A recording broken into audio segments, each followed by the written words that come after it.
the field. From the ice to the turf, we'll break it down. Discussing every win and every loss in town. We'll talk about the Canucks and the Lions. We are your irrational fans. We are your irrational fans.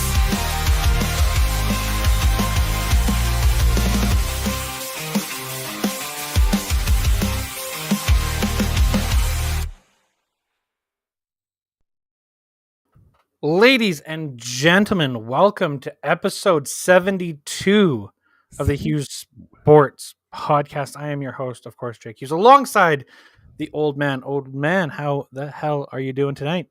I'm good. I'm not paying attention, am I? I was on my phone. I was actually trying to share. I have to listen. I always have to listen to that opening because I like it so much. I just love what you've done with that. It's so cool. But then you forget that you have things to do as co-host. Well, yeah, and I'm like, oh, right, I'm supposed to be doing stuff, aren't I? Hate when that happens. The worst. We got a very jam-packed show today, so I don't want to make anyone keep waiting as we have a very special guest. So you're telling me to shut up? Yeah, basically. Okay. You're rambling on a little bit too much. We have Harman Dayal joining us today. Harman, how are you doing? I'm doing well, and wow, that's the. Did you guys have that same intro last time? I don't remember that at all, but it's fire. I love it. Thank you so much. Jake did that up himself. He surprised me with one episode, probably 10, 15 episodes ago now, I was like, "What was that?" No, very cool. Thank you. So we're a few weeks removed from the Canucks craziness. We were talking just before the show here. How does it feel now on the other side of the disappointment of losing in Game 7 of Round 2 for someone covering the team on a daily basis? Yeah, I mean, I'm not... As a reporter, I feel like I've lost the fandom, so it's not disappointing in the sense that, I was rooting for the team to win. But what I will say is it was electric in the city in a way that I haven't seen since 2011 when this team started the run, especially when they beat Nashville. Just to see everybody, like people who don't even follow hockey that closely, rally behind the team. The level of support was, again, something I haven't seen since 2011. And I'm not going to lie, after 2011, it had been a dark, dark decade. I had wondered if we could ever get back to the point where the city could be this in love with this team again. Just because I remember in the 2011 days, I mean, I was 10, 11 years old. It felt like everybody in your circle, whether they were hockey fans or not, knew who Luongo, Kessler, Sedins, Burrows were. And honestly, it was a little bit sad, like 2-3 years ago even, where unless somebody was a diehard fan of the Canucks, nobody knew who Elias Pettersson was. Nobody knew who Quinn Hughes was or JT Miller or Thatcher Demko. And I thought, maybe this is maybe my generation. As we grow older, we've got so many other things going on that watching hockey isn't as much of a priority. But so many of my friends got back into the run, conversations with people at the dentist's office, literally everywhere we went. And so that was really cool to see. And that's why I'm hoping that the Canucks can sort of build off this momentum and prove that this run that they had to Game 7 of Round 2 wasn't just a fluke or a Cinderella run, because I really want to see that magic and that energy in the city continue building. Yeah, Jake and I came down for Game 1 of Round 2. We flew into town for that one. I'm older than both of you, and 2011 was so exciting for me. And that's the energy I felt when we won that game and we had to walk from the stadium. It felt like 35 miles back to our hotel, but it was really just down Robson Street. But the electricity in the streets was just so much fun to see. It's something that you can't put into words unless you are actually in the streets and you're actually talking to people on a daily basis. It was so special. And I think it was Rick Tocchet who said, like, this season was the one that Canucks fans fell back in love with their team, or something around how they put respect back in the crest. Yes. this franchise needed a year like this one. Definitely. Now, as we're heading into the offseason, watching the Oilers and Florida Panthers, what should the Canucks organization be learning from both of these teams? Well, from the Oilers, it's difficult to really learn or draw a lot just because they have McDavid and Draisaitl, right? And when you're building from that situation, it's not like they've been perfect in their roster construction. Yeah, Ken Holland deserves credit for the Zach Hyman signing. He deserves credit for the Matthias Ekholm trade, which I think has been massive in unlocking the best version of Evan Bouchard over the last 18 months or so. Yes. But I think Florida is a team that the Canucks can learn a lot more from, especially because you think about the spot that they were in when Bill Zito took the team over from Dale Talon. It was a spot pretty similar to where the Canucks were, where, yeah, the Panthers had some talented pieces with their core after years of drafting high. They had Barkov, they had Huberdeau, they had Ekblad, they had Uyghur at the time. But consistently underperformed, didn't have a strong enough supporting cast.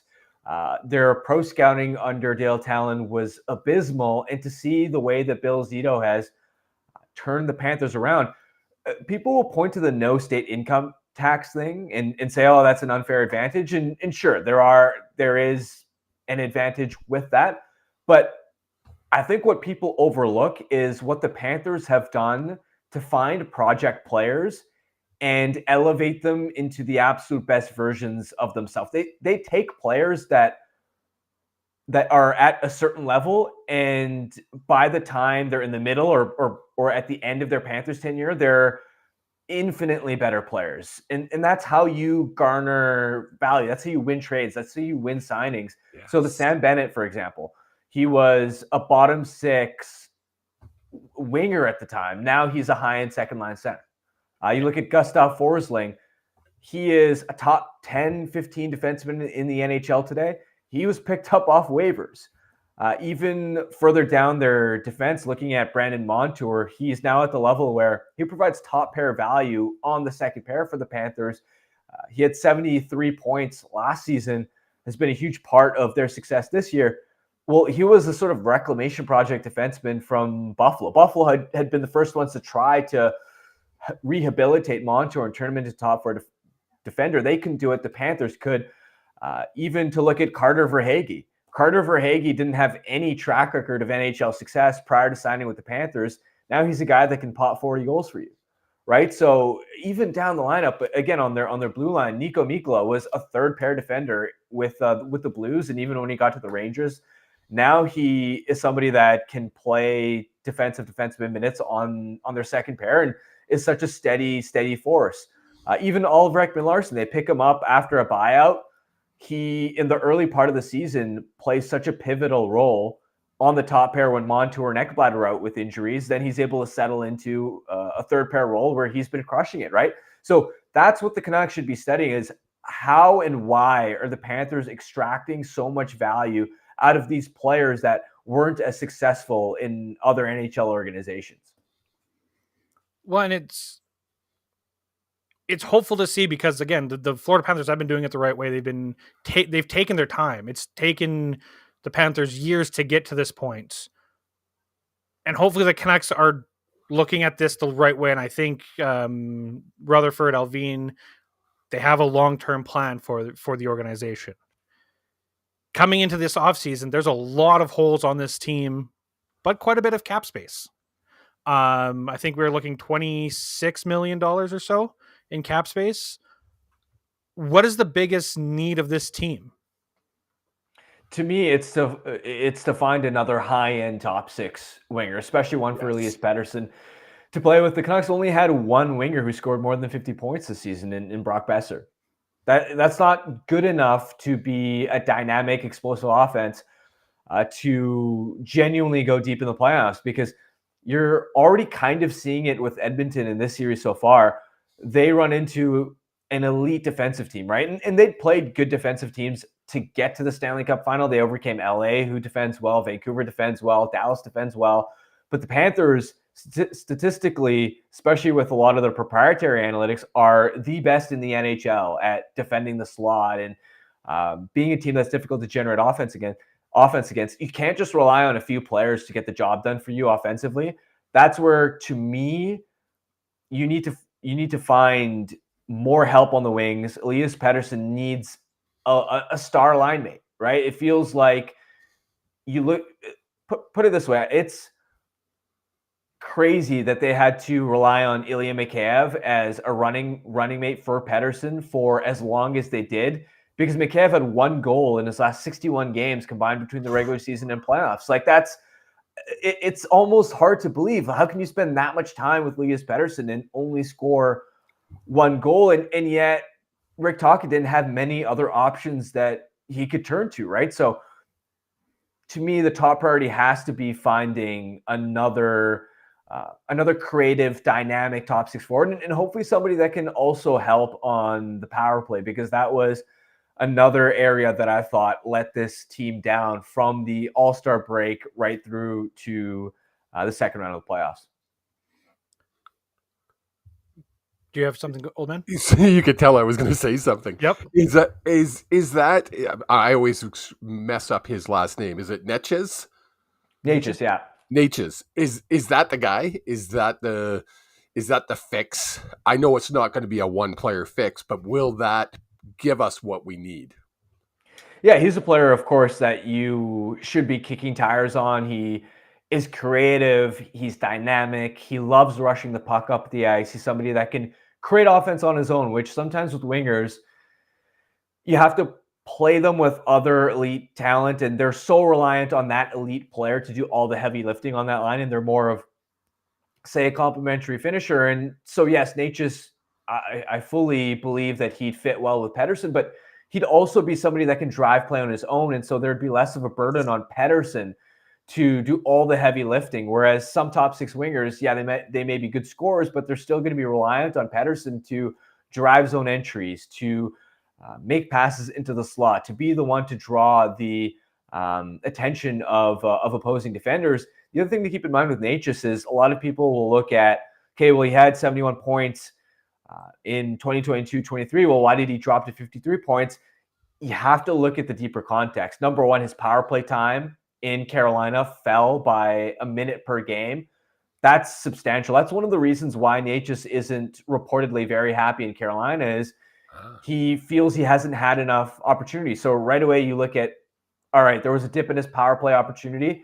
And number two, just look at the players that he spent, the line mates that he spent most of his time with this season. According to Natural Stat Trick, Jack Drury was up there, Jesperi Kotkaniemi was up there. It's not like he was playing with Sebastian Aho or with other talented high-end top 6 line mates. So if you put him in a better position to succeed, I really do believe that he is closer to being a 70-point player than he is a run-of-the-mill 50-point second line type talent. Now, having said that, I do worry about the acquisition cost. Do the Canucks have the pieces to get that done?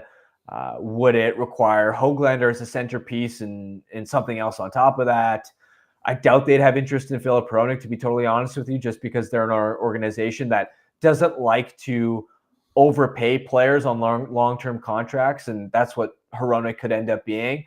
The Canucks also don't have their first or second round pick this year, so if it's a futures-oriented deal, you'd have to be kicking it down to 2025. So that could be a complication, but absolutely the Canucks should be kicking tires. And most importantly, there are other options on the market. There's going to be guys like Nick Ehlers, Pavel Buchnevich on the free agent market. Jake Gensel is obviously going to be the top target for a lot of teams. The Canucks have to find a way to land a big fish, in my opinion. When do you think the deadline for the Natchez deal to be done? Is it pre-draft? Is it after the draft? Like, what does that time frame look like? If I'm Carolina, I don't think there necessarily is a deadline to get it done. Okay. Of course, you don't want to drag it on too long, but if I'm Carolina, I would also look at, hey, if I'm going to potentially lose Jake Gensel to free agency, can I afford to lose the scoring of both Gensel and Natchez all in one season? Of course, Gensel was at the deadline, so it's not like they had him for the entire season. It was only 25 games down the stretch and into the playoffs. But this is a Canes team that historically has had trouble scoring at an elite level for long stretches, especially in the postseason. So can they afford the double whammy of losing Gensel and Natchez? So that's why, if I'm in their shoes, I'm slow playing it. And I would be comfortable keeping him if I don't get the type of offer that really excites me. Now, with Hronek, obviously, we've heard rumors of deals being offered and the money not being there and it being too pricey. Have you heard anything, or do you know of like any of the numbers that are out there? Are they realistic to what Hronek's looking for? I don't know what the conversations look like behind the scenes, but I do think the Canucks are going to try their best to keep him. I really think they believe in the player. You don't go out 18 months ago or whatever it was and give up a first and a second round pick just to have him for one full season. Yeah. Right. This is especially given his age. He's 26 years old. At the time that the Canucks acquired him too, a team does its homework about, okay, what's his contract status? Yeah, we love him at $4.6 million now, but they'll have known that he was going to be an RFA with arbitration rights, with strong counting stats at the end of the season and in line for a significant raise. Now, could they have predicted that his number would be as high as $8 million potentially on a long-term deal? Maybe not to that extent, but for everybody saying, oh, it's been this year that's caused Hronek stock to go through the roof, I'm not convinced about that, just because Hronek also played monster minutes in Detroit. Plus, in 2022-23, he scored 38 points in 60 games, which is essentially the same point per game clip that he had this season. It's not like he had this career high year that nobody could have predicted happening. They should have known that he would have been in line for a substantial raise. And I'm sure that to at least some extent, they would have baked that into the equation when they went out and traded for him in the first place. And secondly, I don't think he's as easy to replace as a lot of Canucks fans think. Now, of course, he faded down the stretch. He didn't have great playoffs. There were, of course, also the reports by Dan Murphy that he was playing hurt. So you have to keep that in mind. Yes. But also people will say, oh, go out and get Matt Roy or Chris Tanev in free agency. But this is the first year in a long time that NHL GMs have cap space to splurge. So are you telling me that the Canucks are going to give up on Hronek, deal him somewhere else, only to potentially overpay a guy who isn't as good as Hronek in free agency? Like, does that really make a lot of sense, especially because in the regular season, statistically, you look at goals for and against, for most of the season, Vancouver's top pair with Hughes and Hronek wasn't just one of the best in the NHL, it was number one. Yeah. So to me, with all those factors in mind, yeah, look, if you enter negotiations and the number ends up being crazy in a long-term deal, yeah, you do your due diligence, you float his name on the trade market, you see what opportunities are out there.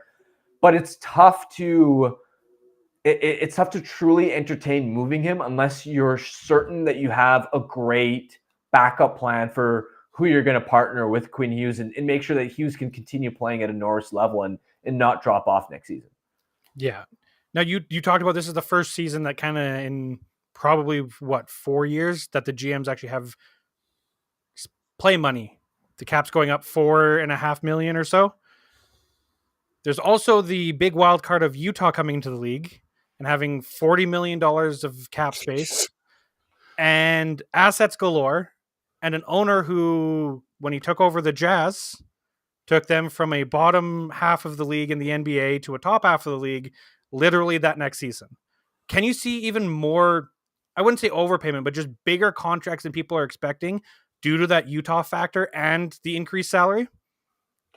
I expect Utah to be aggressive. I'm not sure how drastically that's going to affect other teams' spending habits, but I really do think that the teams are going to go back to maybe not the same, maybe not splurging recklessly to the same extent that we saw in, for example, 2016, when it was Nightmare July 1 signing after Nightmare July 1 signing, where Louis Eriksson wasn't even the worst signing of that free agent class. He was just one of several. So maybe it doesn't revert to that extent, but I do expect that there are going to be overpayments in free agency, especially because as a general manager, your incentives are aligned to garner immediate results so that you can keep your job, right? That's sort of the name of the game. You're not worried about how a contract is going to age in year 4 or year 5, because you may not be around to see that through. At that point, it's somebody else's problem, right? It's almost like, well, if this works out, great. This is going to help the team take the next step. It's going to enhance my job security. If it doesn't work out, if it's a spectacular flop, well, guess what? I was probably going to lose my job anyway because I haven't improved my team and they missed the playoffs again. So that's, I think, why a lot of teams can become impulsive in free agency. And again, I'm not sure it's going to quite revert back to the 2016 days, but I do expect teams to be aggressive and for us to really raise our eyebrows at some of these contracts that are handed out compared to last year, for example, where there were actually a lot of reasonable deals. Yeah. Now, we've taken up a lot of your time, and we appreciate you coming on the show, and your insights are always valuable.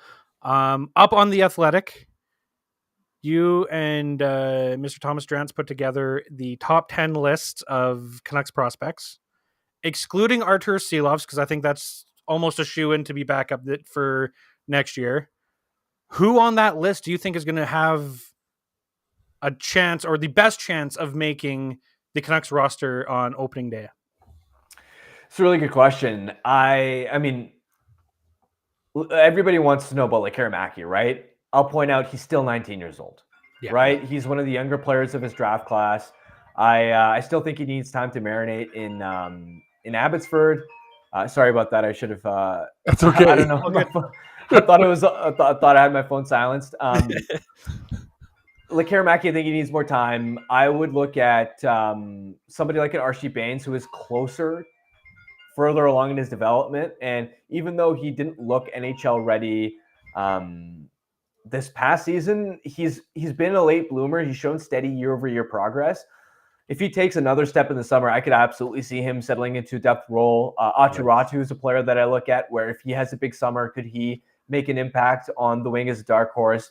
In more of a depth role, could Max Sasson be a spark plug, speedy, energetic centerman that fills in if the Canucks have some injuries, be the next man up after Nils Lamon?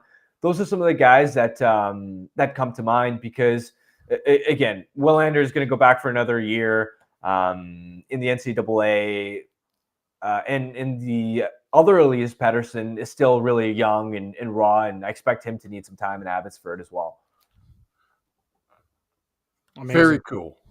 I appreciate it. As we said before, we appreciate the time coming on, and picking your brain is always interesting because it gets my brain thinking of different things. So thank you so much for being on the show, and I'm sure we'll catch up before the start of the next season. Yeah, thanks for having me, guys. Appreciate you, Harman. Thank you so much. Harman.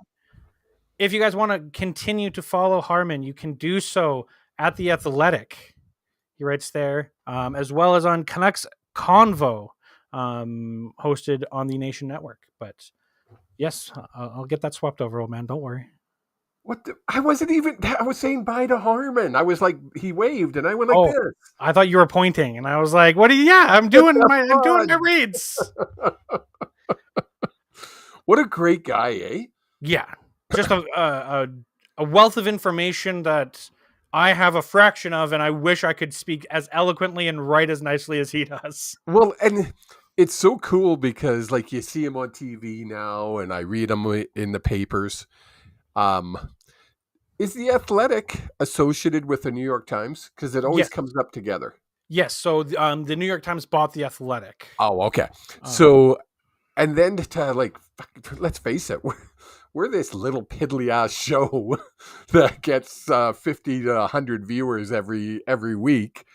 And just we appreciate that. If you like the show, share it with your friends. That's the best thing you can possibly do, is share it with your friends and be like, hey, look, these idiots had Harman Dayal on the show. These idiots had Harman effing Dayal.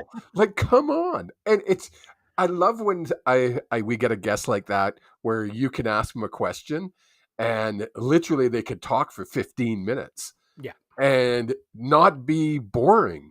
Yeah. Like if someone gave me a question, I would be good for probably about a minute. Maybe two, if it was No. something I was really interested in. I would be good for a minute. The second minute would be me trying to justify my interest for the first minute, and then everyone would start to tune out. Exactly. That guy, he's so well spoken. I don't know how old he is, but he's younger than us both, I'm sure. Yeah. Because he said he was 11 in 2011, so 24. Yeah. That was quick math. Someone that young to have that much, to be that articulate, yeah, and have that much knowledge. Like, where does that come from? That's got to be a photographic memory. Like, he was just throwing numbers out, and it wasn't just dry facts or dry stats that I hate. It was just general knowledge. Last year, this is what he did, and blah, blah, blah, blah, blah, blah, blah. And I'm like, I literally had to keep my mouth shut because I'm in awe of someone that can talk. Obviously, I can talk well, and I can carry on a conversation well. I don't think I could talk for as long as he did on one topic. Well, I think the difference is, and you said it there, we're having a conversation. Me and you are talking back and forth. There's feeding off each other. There's jokes and everything like that. I'm pretty sure you could give Harman one question and a microphone and say, answer this and take 15 minutes. And he could entertain an audience of 3,000 people. Oh, yeah. Yeah. And D, you nailed it. Passion. The kid has passion for the sport. Yeah. No doubt about it. About it. And like you said, he no longer watches as a fan. He watches as press and the media. And I'm sure it's a different aspect, but he was a fan. So he knows that passion that we have, that we are coming to you with. I never want to lose that. And I hear that from Rod Peterson. I hear that from Darren.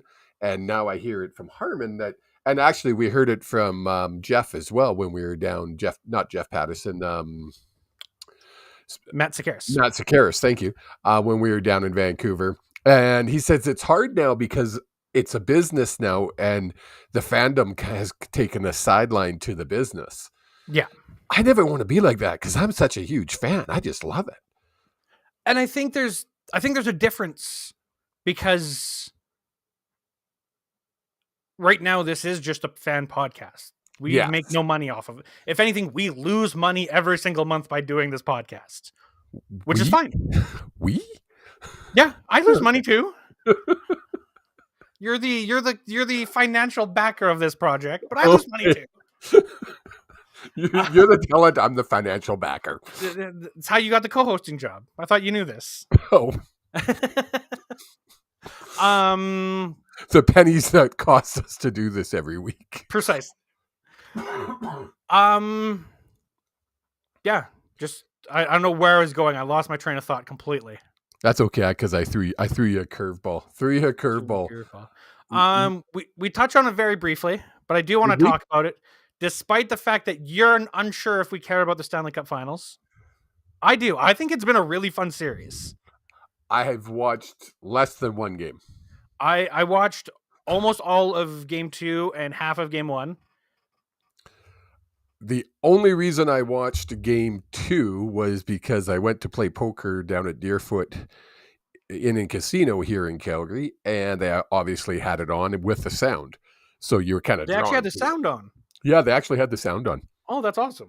And it was funny because I was sitting at a table and there was a guy from Edmonton that was in town traveling. And I just bugged him the whole time. Like literally drove him over the deep end. And it ended up, we went down to the final three and it was me, him, and his buddy. And they were hammered. Like they were hammered. and I still couldn't fucking beat them. Online, there's been a lot of discourse about reffing controversies. There's no controversy. I'm sorry. There's not. It's because, and it's funny because I was laughing with Ellison earlier this week, and I was like, Edmonton fans are hilarious, and it's really funny to sit back and not be a fan of either team, and so I don't give a flying patutu. And patutu, there's a new word. And watch people lose their mind, but that would be you. Well, that's what my next comment was. It would be like, we would be the same way. If 100%. If it was the Canucks in there, you would be the last person to be saying, "Oh, there's no controversy. Everything's just peachy." No, you would be screaming from the top of your lungs. On which one? On which one? Now. On which part? Oh, the elbow. The elbow was okay. I'll give you the elbow. It should have been a 5-minute, in my opinion. It was a hit to the head. Yes, I know it's game. We're in the Stanley Cup playoffs, and the rules seem to suddenly change and blah blah blah. Did you see in the first period the knee on knee collision that they called a major? I didn't see it live because I was driving down there. But I did see a replay, and I saw it live. And I have Dom. I don't know if he's watching. Was standing at my door watching the game with me, and I said, "That's a knee on knee. That should be 5 in a game instantly." Oh, really? That's how the fact that CB or Sportsnet, all of the people came on and said, "Oh, I don't think that should have been a game misconduct." I don't know what game they're watching, and they all need to take a step back and take off their oil or coated glasses. Well, and then there was a McDavid obvious dive. It was like he could have done a triple gainer with a half twist, and there was no penalty. So yeah. It's really because I'm not a fan, I can look at it objectively. Yeah. And Rod, I can be I don't have to be a irrational fan. I can be a rational fan because I have no skin in the game, and I can say, you know what?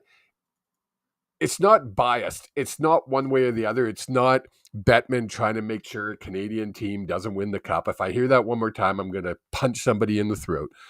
It's such a stupid comment. Yeah. It's not real. It's as real as birds aren't real. Birds aren't real. Birds are not real. I was trying to think of a way to put that into this episode. Birds aren't real. Birdsaren'treal.com. Go to Birds Aren't Real. If you know, birdsaren'treal.com. But there's no controversy. There's no conspiracy. Is there controversy? Of course there is. Because there's humans ref. The refs are humans. Now, and as humans, they're going to fuck up. 100%. There's zero refs out there, zero officials of any type in any sport that have 100% accurate call and proper judgment at every single second of every single game. It's impossible. Exactly. Now, the one that you mentioned when we were chatting before was the puck over glass. And that, I don't know what that picture you showed shows it way different than the angle I saw live. 100%. It's the reverse angle from ESPN. Sportsnet never showed it. Right? So I'm gonna bring up the picture here because I want people to see what we're talking about. If you are watching, it's all about angles at this point, is it not? So, but if you can see the puck is clear from this angle because you're looking at it from an angle on where you would see the puck at the blue line and actually still be over the blue line. Do you remember Calgary's non-called goal? The goal that wasn't when you say the Calgary non-called goal. People think of 2004. This is the one where clearly it didn't go in. Yes, but this is the same type of angle situation. If you pivot that camera, it is clearly out of the zone. And I've seen so much misinformation online that being like, well, the initial contact with the puck doesn't matter where the initial contact of the puck was. It was when the puck leaves the stick. Yes. So this is. Do you have that rule? Yes. There it is. Oh, 63.2 section 3. On any player who shoots or bats using his hand or stick, the puck directly out of the playing surface from his defending zone, except where there is no glass. The determining factor shall be the position of the puck when it was shot or batted by the offending player. If You don't contact count it. of the puck occurs while the puck is inside the defender's zone and subsequently goes out of play. If the contact with the puck occurs while the puck is inside the defending zone, I think that there should be the highlighted. If contact with the puck occurs while the puck is inside the defending zone and subsequently goes out of play, the minor penalty shall be assessed. The shot doesn't count until the puck is off your stick. Well, and that's going to be, that's where it's based off of the puck, not where his feet are. But where? No, of course it's where the puck is. But is it where the puck? Where does the shot? What is it? The determining factor should be the position of the puck when it's shot. What do they call that a shot? When it touches the stick or when it leaves the stick? When it leaves the stick, if you touch the puck with your stick, that's not a shot. Okay, so I'm gonna go back to a high sticking call that we argued about, and I hit the puck, but I drag it down, and it goes into the net, but it leaves my stick below my shoulders. I contacted above my shoulders, but it leaves my stick below the shoulders. What's the call? You're not allowed to play the puck with a high stick. Therefore, it is and be the next player to touch it. But you can't shoot the puck out of your own zone. So you touch the puck, and through your shot, it comes out of, it's off the ice, and it's still on your stick, but it's off the ice. But the puck started on the ice inside the blue line. So the difference in there is that the illegal action isn't you putting the puck in from where the puck went in the net. The illegal action is the puck hitting the stick high and then being dragged down. That there causes the whistle to be blown. But him playing the puck in his own zone, that's not against the rules. But putting the puck into the crowd from your own from your own zone is against the rules. The puck wasn't in the zone when he shot the puck. But what's the shot? Is the shot from where the puck leaves the stick? But it doesn't say that. I don't have the official rule book. This is taken from the ESPN referee in charge, who used to be an NHL referee, and from Scouting the Refs, the podcast that I recommend all fans should listen to. If you are like me and the old man who get into semantic debates about rules, and I do because they clear things up like this. I'm sure that the to know what constitute when a shot is it when the puck leaves your stick or when the puck makes contact? So if I guess offside is if I drag the puck behind me. Yeah, as long as you have possession of it, yes, you're onside. So, but then you could be skating backwards as long as you have possession of that puck when you start to enter the zone. That is an onside play. But then in that instance, you're reversing what you're saying. No, I'm not. You're saying possession starts when you can connect with the puck. But it's not about possession of the puck. That's the confusion. It doesn't matter where you start the possession of the puck. He shot it out once he was out of the zone. Doesn't matter where the shot starts. This is one where I'd love to get an explanation, and this is where, going back to our conversation, your first week back from. Was it your first week back from holidays? Where we talked, or maybe it was Reed. Somebody, we were talking about having officials do a press conference and actually have somebody explain this, because where is it? Is it the contact where the puck makes contact first? Because how can you tell where that puck actually comes off the stick? You can't.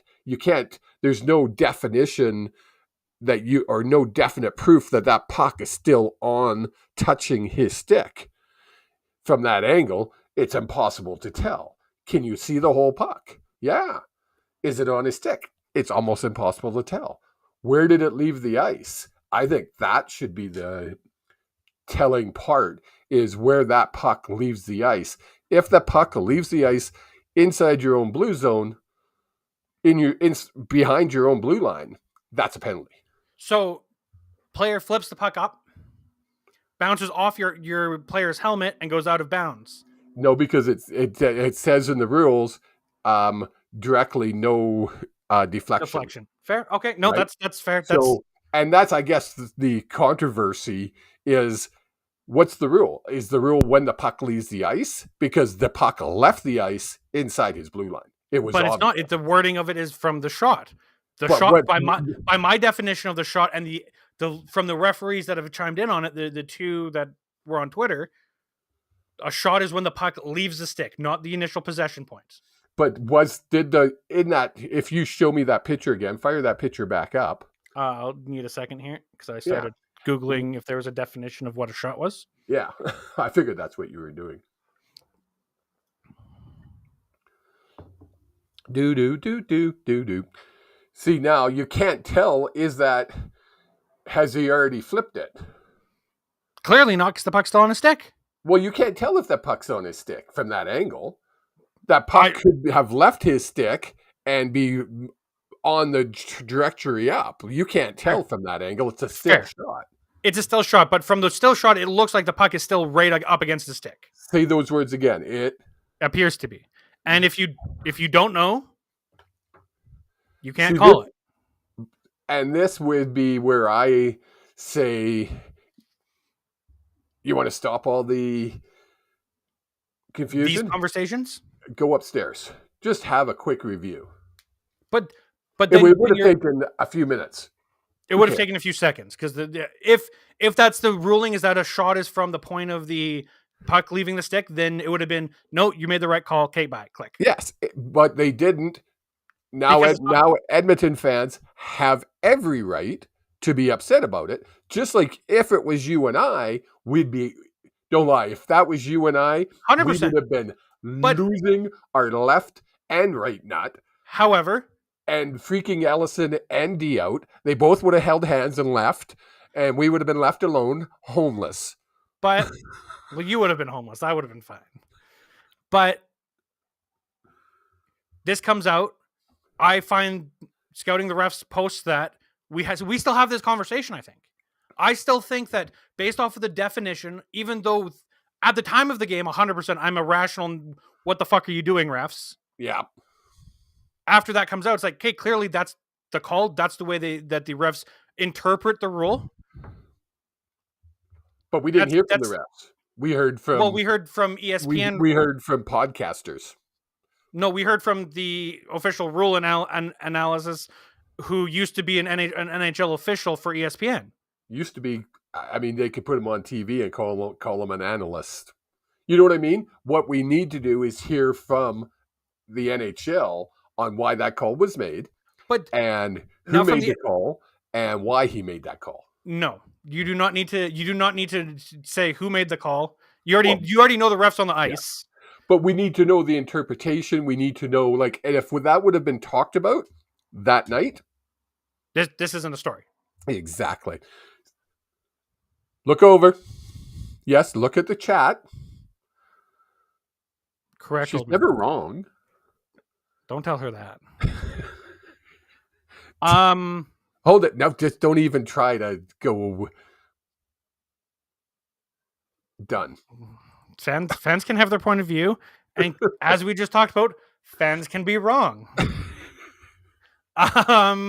there anything else you want to I was going to say, is there anything else you want to talk about in the world of the CFL or the NHL? Can it just end? It's June 12th. My God. Yeah, it's just dragging. Only because we're out. Yes, we're bitter. No, even compared, I keep seeing these messages being like, this year, so many years ago, St. Louis won a cup. So many years ago, last year, Vegas won a cup. And it's like, we're in game 2. Just for the record, Monday. Yep. Guess what the anniversary Monday was? Game 7. Nope. Game 5. It was the infamous pitcher. So Game 5. Is that the actual 1 year anniversary? Well, or is that the? No, that was the actual post. Was on the 17th. Yeah. Huh? Would you say on the 17th? No, on Monday. Yeah, that's the 17th. Oh, this past Monday. It just came up on my Facebook on Monday. So yeah, let's put that in perspective. 13 years ago, we were on game 5. Today would have been game 6. But we're a week behind. Almost 2. A week. With the scheduling of everything, we probably wouldn't have played game 6 today. It would have been game 6 tomorrow because I believe they gave us an extra day But of rest. But yeah, and because we're going to game 3. That's a week's difference. I don't remember us taking a week off between the Western Conference Final and the Stanley Cup. I believe it was quick. Now it could be I'm wrong. That, to be fair, that entire run feels 13 years. 13 years ago feels like a minute. And we might have had a few beverages during those games. Speaking of a few beverages during games, CFL season kicked off this past weekend. I don't know why you're looking victorious, but let's go through the games this past week because we started it off with a rematch of the Grey Cup. You seem very confused. Well, I just looked at your thing. Never mind. I have to ask you. You'll explain it, I'm sure. Yep. So it starts off with the Alouettes taking on the Blue Bombers, and just like the Grey Cup, we had the Alouettes finishing on top. Can I, and it was funny because somebody else brought it up and I didn't. I was listening to something and they brought it up and they went, why was that game in Winnipeg? Didn't the Alouettes win the Cup? Yep. Doesn't the winning team usually have their first game at home? Who knows? Because last year there wasn't a Grey Cup rematch to start. Yeah. In the past, I'm going way back when I was a young fella. It was always a rematch of the Grey Cup played team at home. That's just the way it was. But I also get the TSN and CFLs want to have your first game at the first game of the season. You want to make it appear as big of an event as possible. And unless you're putting BC in that event with the home game, no, because you would have complained, why aren't they doing a Grey Cup rematch? You want it to be in Winnipeg because that's where the bigger party is going to be. Yes, of course. They're going to get a bigger crowd. Yeah. Why are CFL fans so obsessed with crowd size? No other sport. I can't think of another sport where I do. Which? I know one other sport that we follow. Wrestling. It's But that's not a sport. That's an entertainment. Sports entertainment. What? I don't understand the absolute obsession with having to know each and every game's attendance. Just shut up and enjoy the game. Well, because I rant. Okay, so then, any thoughts on the Alouettes and the Blue Bombers? It's only the first week. To say the Bombers are in trouble. Oh my God, the sky is falling. The dynasty is over. The dynasty never happened. It's 1 week. Everybody's got to remember Montreal won the Grey Cup to begin with. It wasn't a fluke. If you look at their record in the second half of last season, they ran together, I think, 6 straight going into the playoffs. Yeah. And they're just continuing. They put something together that's special out in Montreal. Fajardo is lighting it up. And you got to give credit where credit's due. One Rod Peterson never gave up on Cody Fajardo. Yes. Death, taxes, and Cody Fajardo. Exactly, right? Montreal's a good team. Yep. Everybody's like, oh, the East is so weak. They won more games than the West did. Toronto won 16 games last year. That's more than anybody in the West. Yep. Hello. And this week it was an even 50-50 split.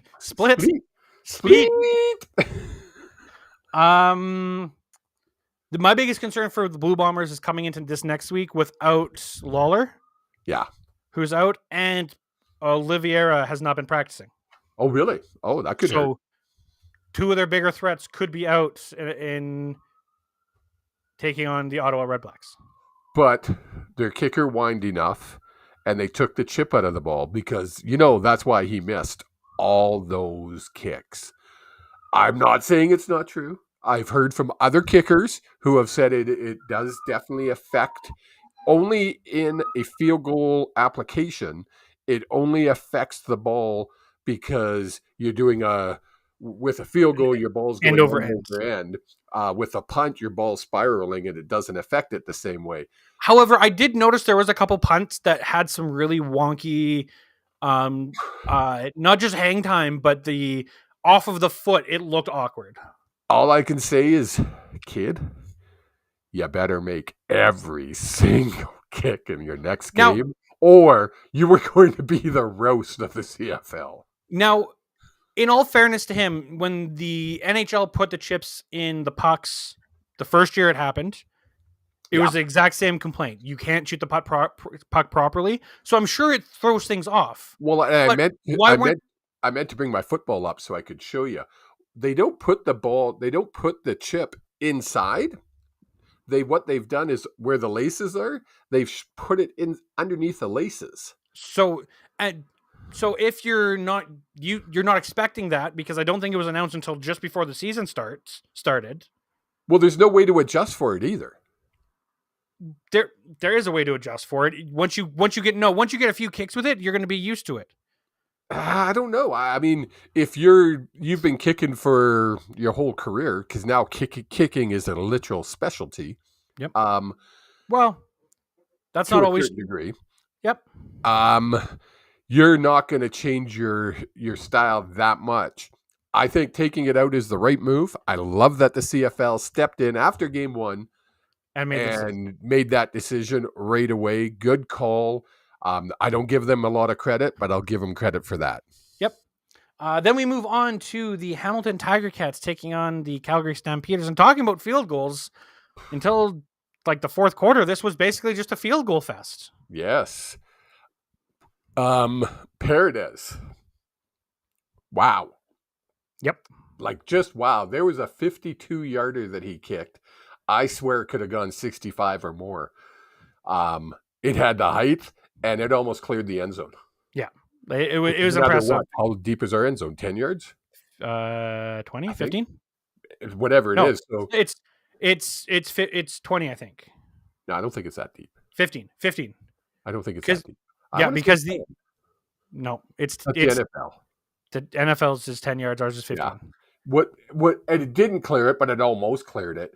So you add another 10 yards to that. That's a 62-yarder. Yeah, it's insane. And he went 6 for 6. No, he did have the wind at his back during that kick. Yeah. And they were talking, the on-field reporters were talking about it during the game, that there wasn't much of a wind up in where the flags were.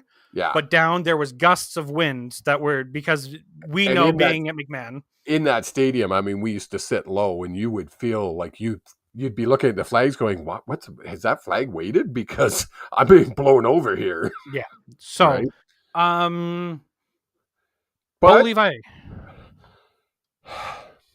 Calgary came out. Yep. They didn't make any changes. Nope. Really. Very few. They made some. I shouldn't say they made no changes. They didn't make the changes you and I thought they were going to. We thought they were going to go out and find a quarterback. Coach Dickey has stuck with them, and Jake Mayer is his man, come hell or high water. And was he awesome? No. Was he good enough? He won the game.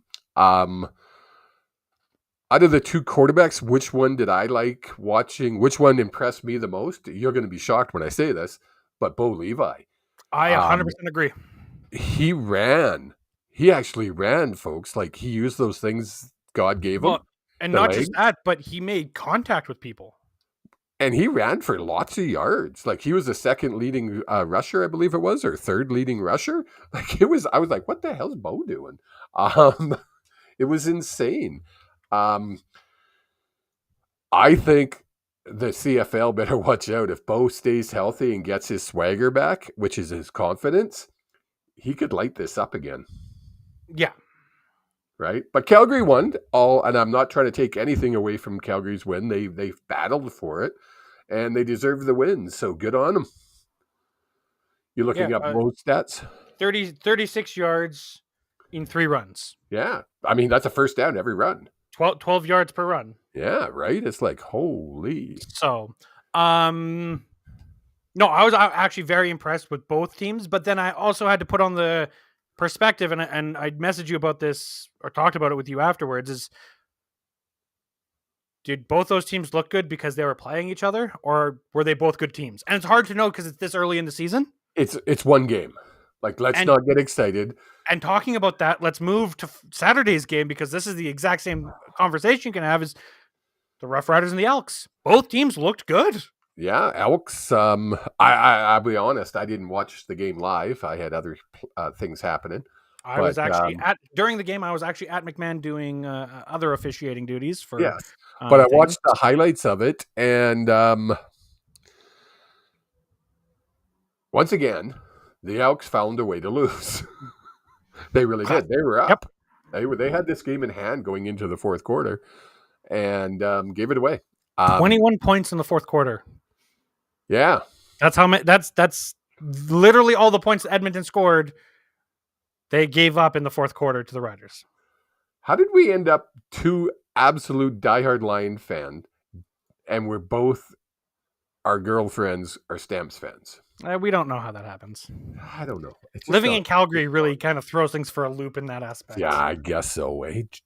We'll have to teach them better. We got to send them back to training. We already, to be fair, we already got D on Team Canucks. That's true. Baby steps. Baby steps. It's been 12 years, and I haven't been able to get Ellison on that. No, he does wear a Lions jersey every once in a while, though. That is true. That is true. Tis true. Tis true. Which takes us to Sunday's game. Sunday's game, we actually ended up watching together. Yes. BC. The Argonauts and the Lions. Used to call that the Bailey Bowl. Not no more. Does Bailey own... Bailey doesn't own either team anymore, does he? No. No, because Toronto Sports Corporation owns the Argonauts. Did MLSE buy them? Yeah. Okay. Yeah, so... The Lions played one quarter. Really? Yeah, I guess when you look at it, and I said it after the game to you, you can't turn the ball over 4 times and let your quarterback be sacked 6 times and expect to win a game. It's 100%. Not going to happen, right? No. And I don't blame Vernon Adams for any of the turnovers. Look up Verdon's stats. 25 for 33, 363 yards, 2 touchdowns, and threw 1 interception, which I might add was not his fault because he threw it to the guy who bopped it up in the air, and like any good DB, the guy juggled it a little bit, but still caught it because if he could catch the ball, he'd play receiver. Exactly.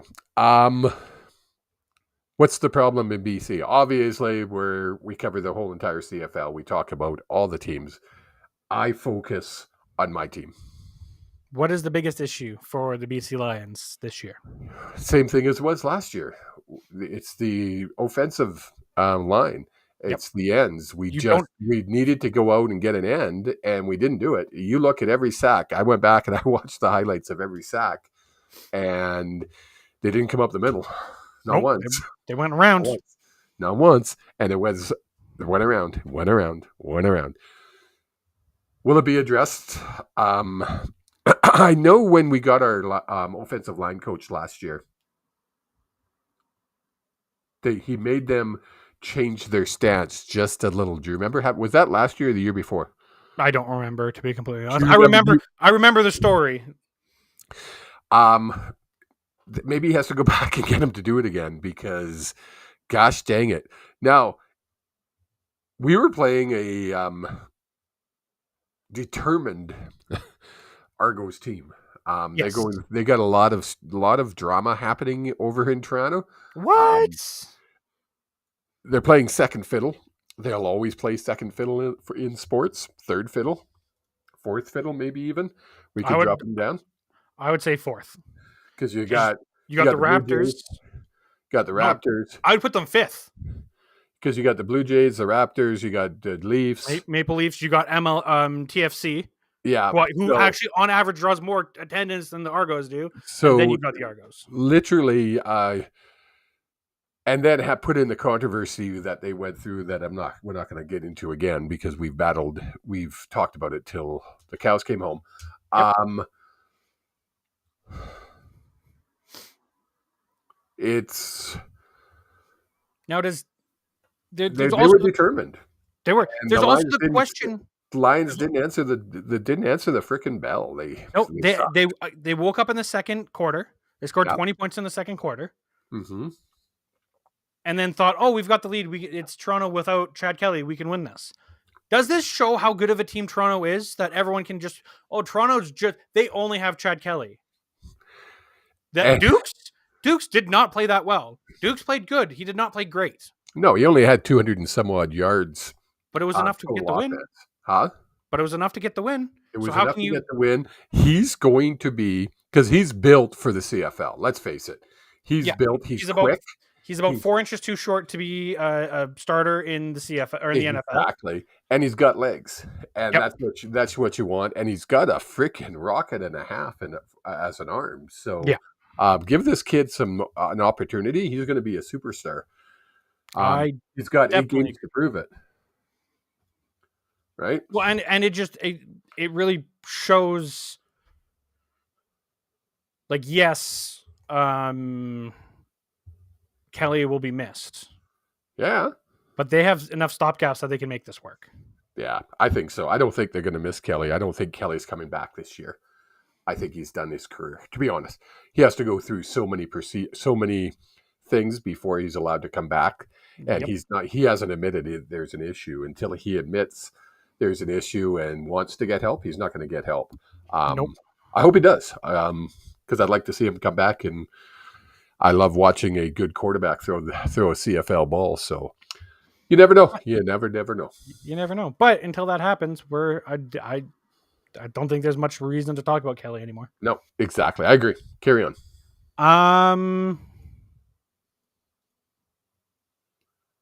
How do my power rankings look now? Well, they look pretty okay. Have you turned your back? I'm not talking to you. Why? Because my power rankings were quite accurate? Well, this week, let's take a look. Come on, that was funny. Let's take a look. I had done that from 2:00 this afternoon, dude. I'm proud. You know what? I'm proud of you that you found a bit and you stuck with it. In 9th place, the only team that did not play, the Ottawa Redblacks. Yeah, that's fair. I had them 9th last week. I can't move them up. I can't move them down. They're 9th. They're 9th. In 8th place, we have the Hamilton Tiger Cats. They lost to a team who I have in the bottom half of the power rankings. Yeah, I agree. Edmonton Elks. Exact same thing. I had the Elks higher and the Stampeders higher. Both of those teams beat these two teams, therefore these two drop down to make way for 6th place, the Calgary Stampeders. 5th place, we have the Saskatchewan Roughriders. These two are, if I could have them both tied at 5, and I guess I really could. It's my own power rankings. I can do whatever. You can go 5 and 5.5, right? Yeah. Or I could go 6 and 6. Yeah, exactly. No, I agree. But yeah. In 4th place, we have our beloved BC Lions. How can you have a team that hasn't won above a team that's 2 teams that won? Because Saskatchewan, You're Calgary. irrational. No. There's logic behind this, good sir. Oh, okay. The Riders and Stampeders both lost to teams that I had ranked below BC to start the season. BC lost to the team that I had in 3rd place to start the season. Okay. Yeah, okay. Therefore, you can, until the Lions prove to me definitively, or the Riders and Stampeders prove definitively that they're better than the Lions therefore hold their spot at 4. Okay, we'll give you that. Moving down to the third place team, another loser this week, but they lost to the team that's at the top of the standings Yep. and the top of the power rankings. And that gave away number 2. We have the Toronto Argonauts, and number 1, the Montreal Alouettes. I'll give you him. I don't disagree with any of your picks. Wow. I think that's a first. I think that's a first time ever that you haven't had major issues with my power rankings. I literally can't argue with one of them. I can't. Mark this day on the calendar. It's mainly good. because the old man is 0-1 in his weekly predictions. What's this 0-1 shit? I went 2-2. I'll explain in a second. Fucking hell. In my favorite segment of the week, Shit. Old Man Predicts. This is...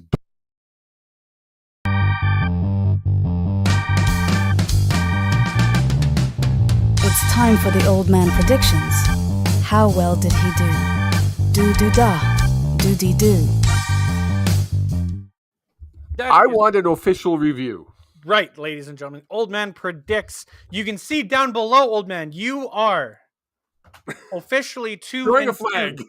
You are officially 2-2 on the year. However, partway through the NHL season, we wanted to know how many weeks did you actually predict correct? And we couldn't find those numbers. So I said, don't worry. When we start anew in the CFL season, I will be your source of truth because the people demand to know how the chosen one knows how correct he is. I'm 2. This 0-1 bullshit. You are 2-2. You have 2 corrects, 2 losses. However, your overall weeks are 0-1. You know how hard it is to be nice cut? I don't get it. Do you know how hard it is to predict all 4 games correctly? I believe the nice cut was due to the fact that you were about to swear and we cut to the bumper. Well, I did that on purpose. Don't tell people that. Sorry. Okay. Sorry. Don't be talking about the sausage. Can't be talking about what goes in the sausage. You just give them the sausage.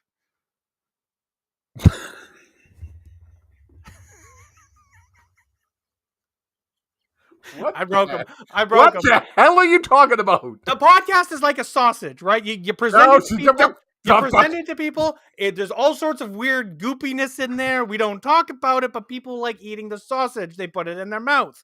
We don't talk about what's in the sausage and how it gets in there. They just put it in their mouth. Okay, this is you. This should be you. Wow. Week 2 starts tomorrow at 4:30 Pacific time. Sausage?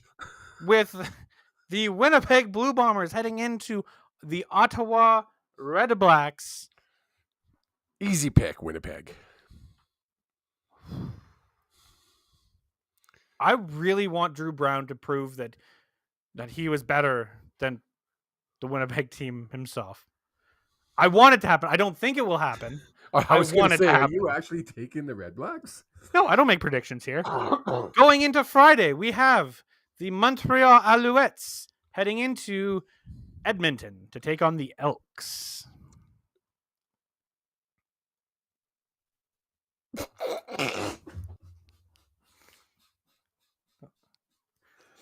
Sorry, I don't know what's so funny.